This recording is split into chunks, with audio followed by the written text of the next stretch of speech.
mynews.studio. Picture this: a library stocked with new books, but only half the kids can actually read them. Why do reading gains seem to vanish by the time students reach 8th grade? Today's date is January 27th, 2026. Across the U.S., literacy ecosystems have really become the backbone for reading recovery, especially after the pandemic. Teachers, families, libraries, even nonprofits, everyone's combining efforts to get books and tutoring to students. Early results look positive. By next year, almost half of K-2 students are expected to read at grade level. But the question is, what happens after those early years? Exactly. And here's where things get tricky. Only 30% of 8th graders are considered proficient readers, according to the latest NAEP results. That's a significant drop. Why do these early gains disappear so fast? It looks like most of the interventions, like phonics instruction and one-on-one tutoring, are targeted in the early grades. But as students move up to middle school, that support fades. Teachers often have to go back and review foundational skills, sometimes stopping science or social studies just to reteach phonics. And now, with 40 states adopting science of reading laws, you might expect a bigger effect. But the sticking point seems to be resources. Middle schools just don't have the same level of support. So, what kinds of interventions are being tested for older students? Some literacy ecosystems are trying to embed reading strategies into every subject, not just English.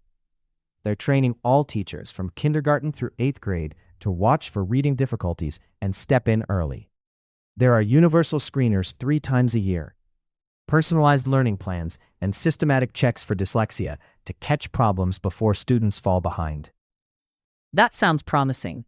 But what about schools with fewer resources? Can they realistically adopt these strategies? In those cases, they're relying more on community volunteers. Free online directories help families connect with local tutors. Rather than investing in expensive programs, they focus on high-impact basics: phonics, regular screening, and targeted support where it's most needed. This leads to another challenge: adult literacy. More than half of U.S. adults read below a 6th grade level. That's not just a statistic. If parents have low literacy, their children are far more likely to struggle with reading as well. So it's not just about supporting kids. Right. Programs like the National Literacy Directory are stepping in. They connect adults to local classes and volunteers. Research shows a direct link. A mother's literacy is the strongest predictor of her child's reading success. Are we seeing more integrated family approaches now? Yes, we are. These days, adult and child literacy programs are starting to collaborate, especially in states focused on building K-8 reading systems. The main idea is to support parents and kids together, rather than separately. Some states, like Mississippi and Louisiana, are leading in this area. Mississippi's progress, often called its miracle, was driven by explicit phonics instruction, regular screening, and retention policies. Louisiana saw similar gains after making those changes.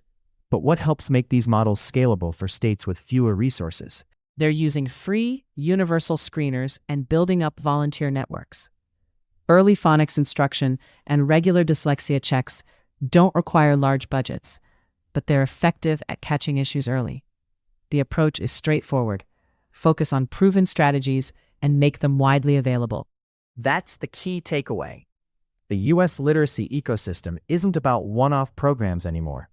It's about building systems that last across different grades, families, and communities. Do you think this kind of model could work in other countries? Well, the pandemic set back reading skills worldwide. But if literacy ecosystems can adapt to local needs, using volunteers, free resources, and community partnerships, other countries could see faster, more equitable recovery too. So, the big question remains: how do we make sure these reading gains stick? What's needed to keep literacy support both sustainable and scalable? That's exactly the discussion we'll keep having. Thanks for joining us as we explore how reading recovery is changing.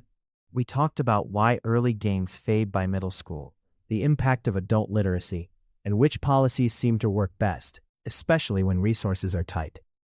Thank you for listening. This episode was powered by mynews.studio. Try it now, free.